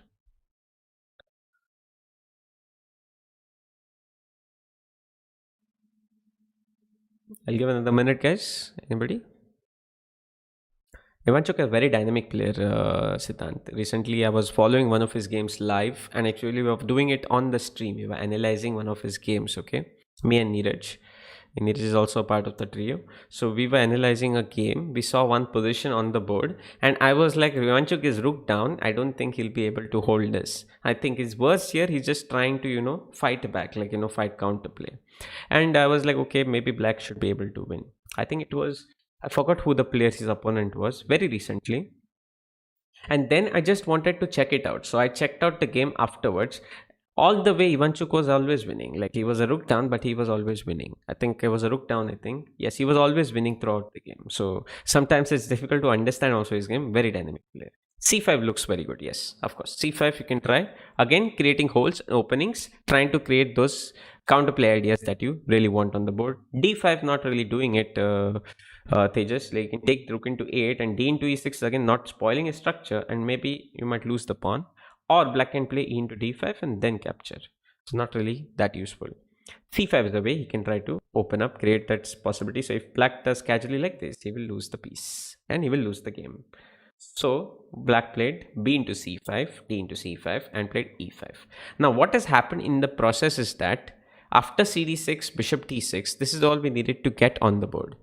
Black played it a little bit incorrectly. He could have done a little bit better. Although he's a very nice author, okay, Razu, he's not a bad player at all. Very strong player and a very nice author. So bishop to d6. What happened is his position is weak now.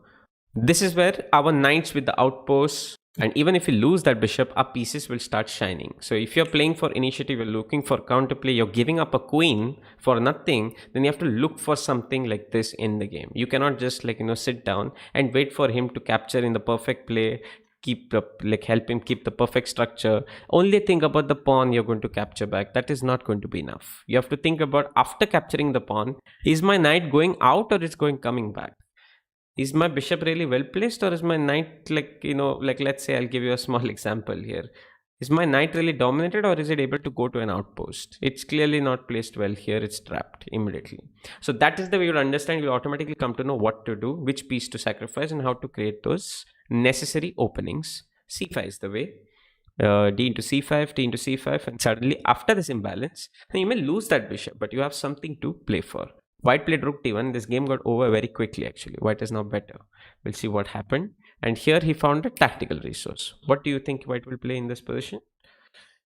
Let's check your alertness. White to play. Let's go.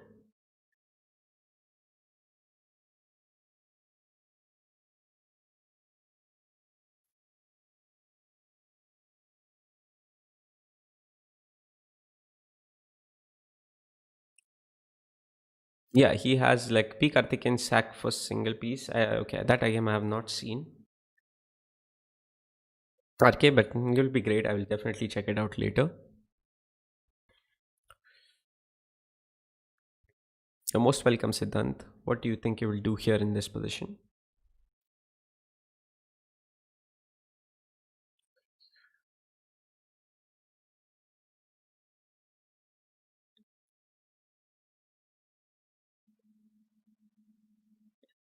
Yes, correct. I think like two, three people have gotten in the chat, and people who haven't got it, that's not a problem. Don't feel behind or lost. Like, some of them have been doing it on a regular basis. All you need to do is just do it on a regular basis. Automatically, you will also be up there if you want to get it faster. I'm sure some of them will be getting the tactics. They might not get it at the speed of some others, so don't get demoralized. But you're looking at the right ideas, you're trying to improve your chess. That's more important. Okay, don't try to compete too much. Try to compete against yourself. You'll automatically improve even more. Rook into d7 is the move here, and that is it. Queen into d7, knight into e5. And I was highlighting something earlier to you, that three pieces also are sometimes stronger than the queen, and this is also one example where it is like queen e6 and he played bishop into c6. Now we have knight and bishop plus 2 pawns. Okay, plus 2 pawns. That's a bonus. King is also safe. That's another bonus. King is safe here on g1, not really coming under the attack of this queen. That is also another safe bonus point. But three pieces are generally stronger than the queen, especially in positions where his king is vulnerable and it's not very close to the endgame. There are a few pieces on the board. This is where it becomes even more difficult for the queen, because whenever you're playing as black here, I'll flip the board for you. You're trying to get your pieces aligned, right, with the two, especially if the white has two bishops on top of that. Like, he still has two bishops. It's always difficult to place your pieces. Like, you play something, you will always run into some sort of tactic somewhere. Either it will be rook d1 and bishop here, it could be knight g6 and bishop b8. Like, that's just an example. Your bishop is hanging. Of course not, that's not the best move, but I'm just highlighting that you will always run into some tactic. And actually, I will show you what happened. Black played g5 here, actually. Is trying to dislocate this, and this is where the bishop together will shine. White just played bishop d7, attacking the queen. Queen doesn't really have, like, all the squares are dominated here. There's only one square left, which is d5, and we play queen d5 to keep this pressure. Like, if you move queen into a2, white can just capture knight into g5. Now it's safe to say that even if you lose this, tactically two bishops and a knight there together, and the king being sorry, knight there together, the king being so weak, somewhere or the other things will go wrong. You'll probably end up in a lost position pretty soon here. You might win b2, but you will end up losing this. Now in the game he played queen d5 to keep pressure on both the knights, and suddenly the knight moved away. The queen went here, the bishop came a check, and then came knight d7. This is the problem with your, when you have more pieces on the board. Let's say if the rooks were not on the board, he would have not ended up in a fork at least. So more pieces is even more of a problem if it is three pieces, like you're playing with the queen against your opponent's three pieces, because it's always too many tactics to deal with. Always these things like knight d7, some sort of bishop pin, it'll always be a problem, especially if there are more pieces. The lesser the pieces, at least you have some chances. Like black would be glad if it did not have these bishops. This bishop is annoying. It's like it will come and give some sort of tactic. For example, now I just show you one more example here. Actually, what I wanted to show you one idea. Like, okay, let's say bishop e6, king g7. Now imagine your rook was on d1, you would have had bishop d4 as a pin. Just an example, you would have had bishop d4 as a pin. So the more pieces, the bishops will always be annoying, and the bishop is always stronger. The two bishops and together, especially three pieces, will be stronger than the queen. So one simple thing to keep in mind. Now, I think okay, we'll do.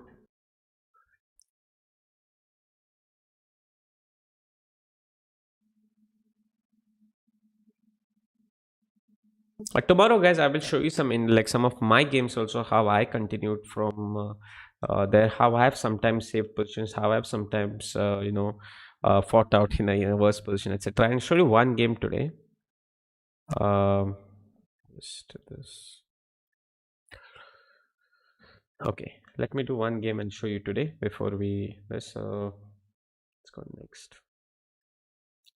So we'll not focus on the entire game, but we'll go to the hotspot of this position, which starts, I think, right here. Okay, now I am black here in this position. I'm in a little bit of a bad position here because first of all, you can see he has two bishops. I'm having a pawn, which is I'm a pawn down at the position at the moment. Okay, c5 pawn is extra. This is Abhijit Gupta I'm playing against. Again, tomorrow I'll show you all the player names also. And this is in the national like national premiere. Okay, 57 national premiere in 2019 in December.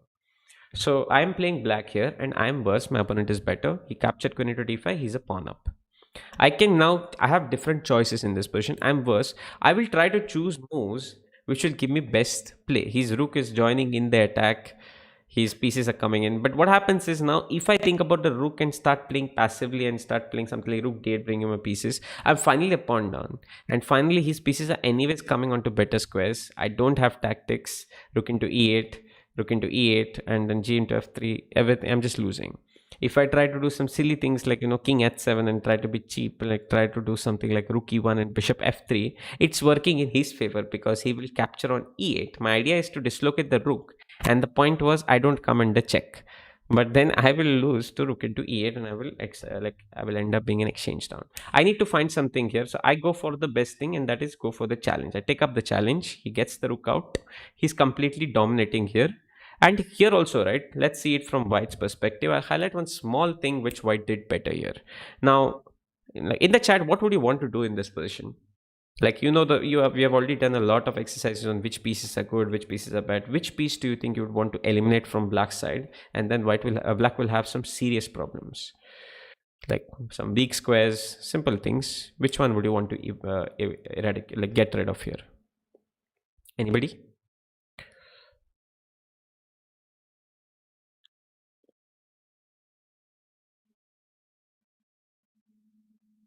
Which piece, like black's piece, if I get rid of, something will be very weak for black.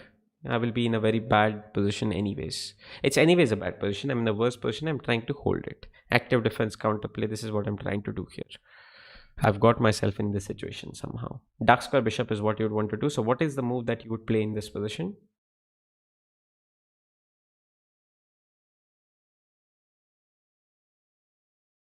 Yeah, your dark square absolutely right. Dark square bishop, guys, will be the most important piece for black's defense of the king here. So if you get rid of, or if you find a way to attack or get rid of or exchange this dark square bishop, then my king is pretty much weak there. Especially with this light square, like black white having both the bishop and the dark square bishop still on d6. So you clearly wouldn't play bishop e5 and sacrifice the queen. I would have been glad in the game, but that is not what white did. Rook e5.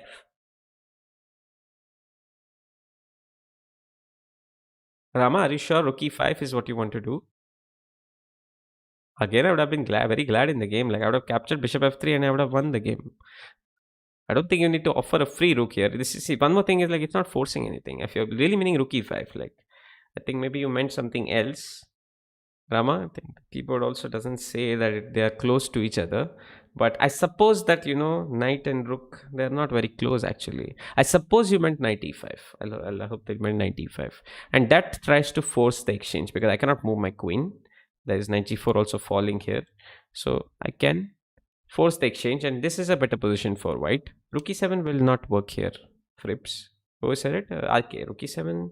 We'll look at rook e7. I don't think it's working here. But this is a good way to try to improve your position because now you have a better dark square bishop and the king is completely weak here on g8. Then you can try to see if prophylaxis. Now when I play knight e5, I did not only have one idea of like capturing. I was thinking of whether I can exploit back rank. The patterns which you just did, queen sacrifice, right? I will show you one queen sacrifice which I was actually thinking of in the game. And this is where I will try to use the ideas which I'm explaining you, which I look at, which I learn. I will try to use them in my own game. And that is where rook e8 will come into play. I was looking at this move in the game. Knight into d7, rook into e1. I've sacrificed my queen, but I realized that this bishop is important for me. I have given rook and I have given my this. I'm in a worse position anyways, okay? This is still minus for me. But it is a much better fight because I'm not losing immediately. My king is not completely weak. And I can do even better maybe if I could play bishop e2. I could think of it. It's just an idea.